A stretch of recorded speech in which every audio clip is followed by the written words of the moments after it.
I've just spent the last couple of days working on editing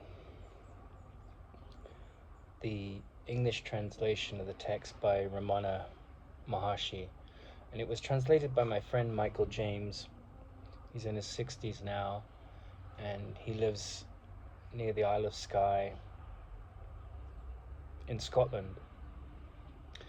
And I've known him for a few years, and I called him the other day because I often read Nanya, which is Ramana Maharshi's book about the practice of self-inquiry as possibly the fastest path to enlightenment. And as I was reading it, I was also reflecting on how people who are very devoted to inner peace are not interested in terms like gaslighting, bully. They're not interested in calling names. They're not interested in getting into this political discussion about Palestinians and Israelis or transgenders and homosexuals and feminism and straight people and all of these mental divisions. And as I was reading and editing Nanya on the Sutranovam website, I was thinking about how meaningless so much of the dialogue in our society is. Now, I'm not talking about women's rights or men's rights. Of course, they're equally important.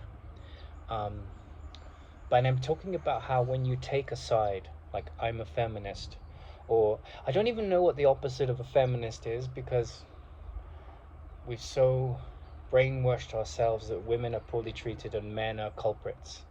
And I don't buy that narrative at all. Yes, of course, women are abused, but so are men.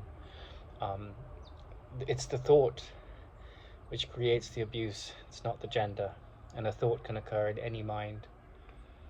But when I went to the University of Edgehill, I went into this psychotherapy degree. And after studying yoga for a decade and the Course in Miracles for a decade with Tara Singh and 3 decades alone, and then studying the Yoga Sutras and going into this classroom with 2 or 3 professors who were quite immature and superficial, and a bunch of students that were of sort of 18, 19 to mid-50s. And it was just like a friend of mine, when I talked about it, who's a student of the Course in Miracles, she said, yeah, I try and avoid large angry mobs. And when I look at the experience I had at the University of Edgehill, it was the most bottom level. There was all these like university crests and deans and endowments and grants and loans, but actually on the degree course, it was a bunch of brainwashed people trying to make out like they were the last word on the authority on sanity. And it was so immature, and it was so pathetic in every way. I mean, it was about like I have nothing against women, and I have nothing against transgenders, and I have nothing against homosexuals.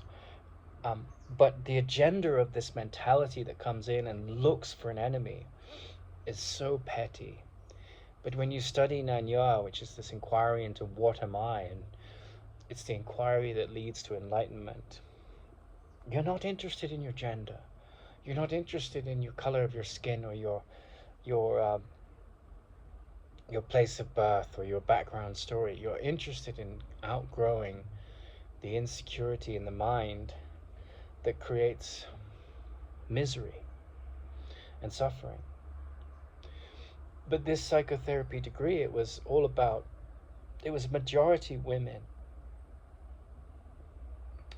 And I was just listening to a commentator that was talking about, he was trashing Hillary Clinton from the other side. Like, so you've got this argument that, you know, women and transgenders and the Palestinians, they're all underdogs. And on the other side, you have these people saying, well, you know, Hillary Clinton got up and she said, you know, the biggest victim in war is women. And the guy was saying, well, that's nonsense. It's utter nonsense. You know, most of the people that die in war are men. But they're widows. They're now widows and they're suffering. And it's just this utter insanity of this petty journey of me and mine, whether it's my gender or my sexuality or my color of skin against you and yours, as I project you to be different. And, you know, I was on this degree course paying money, apparently, they've charged me, I refuse to pay it, for a degree in what was supposed to be an education in how to be a psychotherapist, how to be someone that helps sanity flourish. But what it was really was a degree. I came across this book called The 40 Laws of Power, and I haven't read it. It doesn't really interest me. But I saw the guy who wrote it. He's quite a big name and so forth, and lots of people swear by him.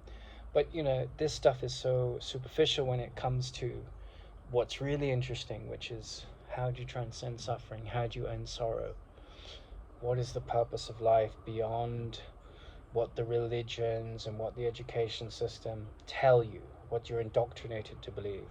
What is actually going on beyond all ideology and projections of illusionary objectives? But what's the real purpose of life? And in this book he says, never undermine a superior. Never, when you're in the company of someone who's above you in authority, don't give them the ammunition of pointing out that they're wrong, because they'll take that, and very few people have the humility to recognize when they're wrong.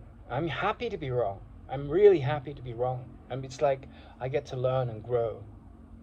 But the ego, when it's got you by the balls, doesn't allow such wisdom.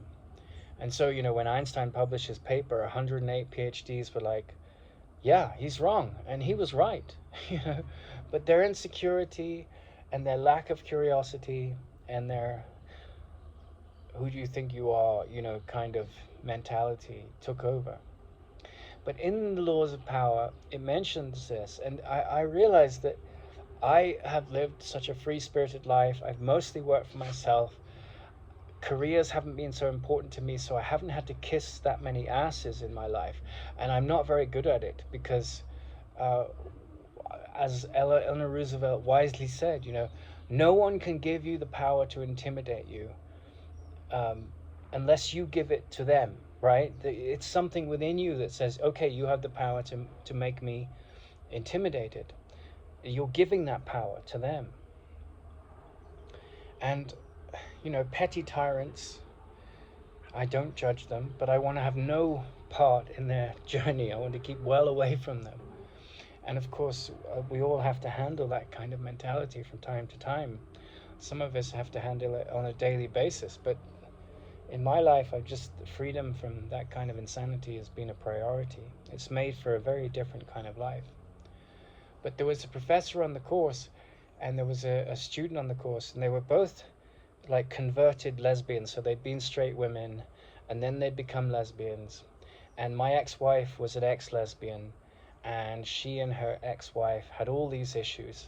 And I married into that story, thinking it was behind them, but it wasn't. And it was a real journey of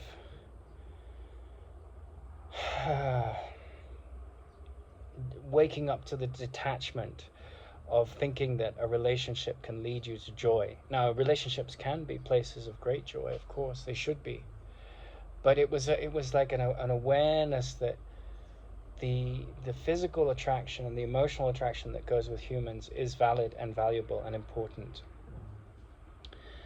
But it was also an awareness that if that comes at the cost of self-awareness, it's not a cost worth paying. And peace. If it comes at the cost of peace, it's not a cost worth paying. And so while I was talking about the difficulties these two women had between them, and referencing my journey with my ex-wife and my stepson and her ex-wife and all the drama that came up, and reflecting on it, as you do in a psychotherapy degree, not to judge those people, but because you're encouraged to talk about your journey, and to reference what you've learned. I had these bristling, especially these two women, sitting in the background judging me and thinking because these women were lesbian that I was attacking them. I wasn't. I was talking about my relationship with that story and how I processed it without any homophobia. But because these women had such a chip on their shoulder, they were so invested in their identity as homosexuals and their rights of homosexuals and blah blah blah. And I have a lot of gay male friends, and I've never felt that kind of tyranny from them because I accept them for they are. And I also have lesbian friends, and my close lesbian friends, I've never had that kind of energy either. But these women on the course were so invested in that being their raison d'etre, and they'd had such bitter relationships with men, and one of them had an authority over me. And so she rallied the troops to make me out as someone who was somehow a malcreant, someone that was misbehaving, when I wasn't. I was just doing what they asked me to do, and she was doing her job poorly, right? The professor said, discuss among yourselves what creates a safe space. And of course, that's not a difficult question. It's like, where is a boat designed to travel? In the water, right? Not on the top of a mountain. You don't put it on a mountain and expect it ready to go on a voyage. It's going to crash and it's going to get nowhere. So in a similar way, there are answers to these questions that you can't dispute. So that, what brings safety is the ending of attack thoughts and the paradigm of attack and defense, right? Because it's my position as a homosexual, which I'm not, or whatever I take my position to be, right? I'm a heterosexual, and which I am, and I take that as my identity, and I need to fight with the homosexuals, and I need to fight with the transgenders and so forth. Then there's no sanity in that, because there's no acceptance of their humanity and our common need to support one another. But in that mentality of that course, there was a PhD. And so her agenda was to come in and fight, go in kicking and smacking, because she was lost in her agenda of an identity as a homosexual, as a woman, not as someone who was here to find peace, which is the focus of psychotherapy. And so, it was really ironic that I've studied with Tara Singh, who studied with Helen Schuckman, the scribe of the Course in Miracles. He was one of, I think, only two people, him and Kenneth Wapnick, that went through the whole course with her together, except Bill Thetford would have done that as well. So I had a decade in India studying yoga, and it was just like going onto this degree course. It was like going to a very basic thing, way more basic than anything I've experienced in that realm, right? And I'd studied yoga in India, much more advanced than this degree, but more expensive than anything else, and taught by PhDs. And they were so far behind, right? And I thought a lot about it, and I thought, well, what was the lesson of that? And the lesson was, you're not going to find a calling in an atmosphere where egos rule in the field of psychotherapy or science. Because where egos rule, it's not about the subject. It's not about the love of the subject. It's about my way or the highway, my activism, my petty insecurity, which I've yet to see through, and my PhD, right? And if you think about it, one of the greatest psychotherapists of all time was Jesus, whether you believe in him or not. But if you do, if you're open to that, imagine him going into a class with all these professors and they're marking him. Now, I'm not comparing myself to him, but I studied the Course in Miracles, which comes from that level of consciousness. And then you're going into an environment where people are invested in their knowledge with a small k. And so what I remember just going, I couldn't go to my own family home, my parents, because my father was too neurotic. I couldn't go to my sister's house because she was too neurotic. I went briefly to my brother's house because the university kicked me out. I went to the police and reported the abuse that was being supported by this academic, who was then fired. And then I had nowhere to go. They were trying to, push me towards council housing and emergency housing. And it was like all this was coming from the power of their authority to creating what to do with my life. And I knew I had no idea where I was going, because every platform that I invested in, the university, the housing, and all these steps, which was very, it was all done as diligently as I could and as respectfully as I could, was taken away from me, right? And so I had nowhere to stay. I stayed in a hotel a couple of nights, and that was expensive, and I didn't have the money to cover it because I jumped ship a few times. And then I had contacted and been in contact for some time with a monastery in the south of England, and it was appropriate to go visit them. And I went to see them, and of course they were all very pious and lost in their rituals and, devoted to that life and holier than thou and very much caught up in the mask of who they were. And you have to respect that, but it's all at a certain level beautiful and another level quite childish, because it's like my belief system versus yours. It's not, it becomes a kind of indoctrination. And they were nice enough, but then I was being hounded by these insecure egos, and I had to find a way out. Hounded in the sense that I had been taken out of my home. I'd been taken out of my trajectory. And so I was hounded because I had gone and reported the abuse that they'd supported. I reported that to the police. And the police then listened to the bullshit of the university because they were protecting their reputation. So I had nowhere to go. And I've told this story a few times, but every time I tell it, there's some more depth to it, I think, because it's a reflection on how to live in this world without being swallowed up by the insanity. And so what I then did was I got on a flight. There was nowhere to go. My father was utterly neurotic. I couldn't talk to him. He had no capacity to listen. He got angry every time I tried to explain to him what was going on. And it was just like, okay, the only way to communicate with him is to completely cut the cord, because he thinks he's trying to help me and all he's doing is giving anger to me.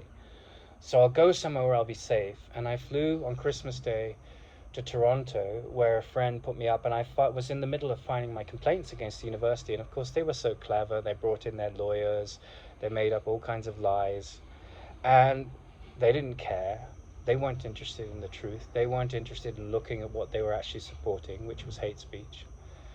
And I got to Canada, but I remember different points in the journey, because it was like, I went from Ormskirk in Lancashire, and it's interesting because Ormskirk means the land, the home of the dragon, the city of the dragon, the town of the dragon. And there was a real dragon being faced there. It was like this intellectual ivory tower of we know and you don't know, and you need a qualification to be sane. I mean, it was crazy. It was like a real dragon that I was handling. And then there was the dragon of my interest in physics, fundamental physics, and wanting to be around people that were predisposed to that kind of conversation while I studied for psychotherapy. So I was looking at the wall of these idols that I had in my mind. And so I remember, because I had to think on my feet, because I'd been accused of all kinds of things. I'd been made out as something I wasn't. And the university was digging its heels in because its reputation was on the tracks. And because this woman, her name was Sue Price, I don't mind naming her, was so vigilant at attacking me, right? Where she was sitting there and saying, you know, no judgment. Um, this is all about, you know, being a safe and loving space. And yet she was saying, she was inviting us to the question of what is a safe space, while supporting momentous attack thoughts against men and privileged white men, and all this projection that she was putting onto me, because that was what she had taught herself unconsciously to do when it came to her ex-husband and other men in her life. So her trauma was leading, and she was supposed to be a PhD in psychotherapy. So as I reported this, you know, it got worse and it got worse and it got worse, because the need to protect her career, and then the university was in bed with her, which didn't last too long, because when they read my report, they fired her, and she wasn't behaving in a professional way. And then it's been a year and a half for the police to attend to the case. They still haven't gotten back to me. They've said, we're on the case now, we've assigned a handler. Since that time, she's been fired, and I've said to the police, well, why did they fire her? You know, if I was such a monster and my report was given, and then they denied it, and then they fired her, you know, it's all a bit of a joke, how they protected insanity. But one has to handle it, and one has to draw the lesson that one can from it. And what I realized was, yeah, popular consciousness, for the most part, is not interested in enlightenment. It's interested in my theory and my argument and my petty agenda and my vested interest. And my insecurity tends to lead. It may be puffed up with all kinds of feathers of nice words like no judgment and there's a safe space here. But when insecurity triumphs in the form of a mob, all you can do is step away. So I kept my distance. I filed my complaint. I went to the police. I reported the hate speech that was being supported, and it was hate speech. And I got away from it, and I thought, wow. You go deep into the mind, deeper than most human beings, and then you go into a degree course that's supposed to be about supporting that kind of wisdom, and you get crucified, because here was a person who was so focused on their power trip that their love of the subject was not, all others was not the agenda. It was my insecurity leads, and my PhD was my insecurity, and she was very much that way. And as I have stepped back from it and I've looked at it, I thought, God, what a nightmare a lot of young people have to go through to handle these kind of, you know, insecure, petty professors. And they have this power over you. And so I remember walking through the streets of London and having this feeling as I was, you know, heading to the monastery. I had everything was strategically planned in the moment, day to day, because I knew that the university had broken the law. They'd abused the rules and twisted them and used narratives of insecure, prejudiced, maliciously prejudiced people to attack and malign me. And the professors supported that. And I knew that to be in integrity was not to support such nonsense, but to stand up to it in a way that was mature without being aggressive. So I left my stuff at the building because I didn't feel safe there. I knew that they'd made me out as to be some kind of crazy person, when in fact the insanity was in the establishment that thought they were saner than others. And it was so insane. It was just like, it was like the insane asylum was being run by the inmates, and yet they had PhDs. And so I left my stuff. I tried to collect it, but it was things got in the way. And then when I went to the monastery, I had reported the abuse to the police, and then I got one of the monks that I was going to spend time with, he got a call because they could track my SIM card. And what I assumed that had happened was, which I'm pretty sure was what happened, the police had tracked me there. And I couldn't email the police. If I called them, I felt unsafe. It was just because it was so twisted how the university handled it. So I remember as I walked through the streets of London on the way to the monastery, thinking, I am completely a lamb in the hands of God with this situation, because this very toxic story has walked up around me And it has nothing to do with me. It has everything to do with the insanity of a world gone mad with its insecurity. And yet it's a world which has prestige, which has degrees and PhDs and self-importance. And holding up the mirror to that injustice is very challenging. And as I experienced that, because my family had deserted me, my support system in my country had deserted me. It had turned its back and protected an abusive academic and people that she had supported, which were being abusive. And by the way, none of those people am I interested in punishing. I'm just interested in telling the story because other people might learn from how you handle something like this. Because when you're backed into a corner by a bunch of prejudiced, petty, insecure minds that are preaching, the place of this therapy is a place where we are devoted to unconditional positive regard. But then they were throwing all this hatred at anyone that didn't support their completely insane rhetoric. And anyone that stood up to it and said, well, I don't agree with you, this is a country where free speech is supposed to be honored, was stabbed in the back. And I watched as a couple of other students witness what was happening to me and just kept, it was like Judas, they walked away. I really did get crucified in that university. And then I thought, well, I'll go to Canada, a friend will put me up, he was a safe place to go. And that way I was out of this net of petty, insecure lies and abuse, because it was up the level of command in this very insecure, petty system, which was British culture. And then 2 weeks there, I had stayed with my friend. He put me up, and I manifested a friend paid for a flight to come to South America, which is where I came back to. And I'm building my companies, and I'm building my focus. And I've been quite ill with long COVID, but life kind of took care of me. My mother's helped with food, and I've been very, very sick, physically sick, which had nothing to do necessarily with the university. But what I've looked at from that experience is, be very careful going into situations where there's social scientists and psychotherapists and police, because they can be full of the power of their authority and have nothing to do with sanity. And when we look at this incredible text, Nanya by Ramana Maharshi, Who Am I?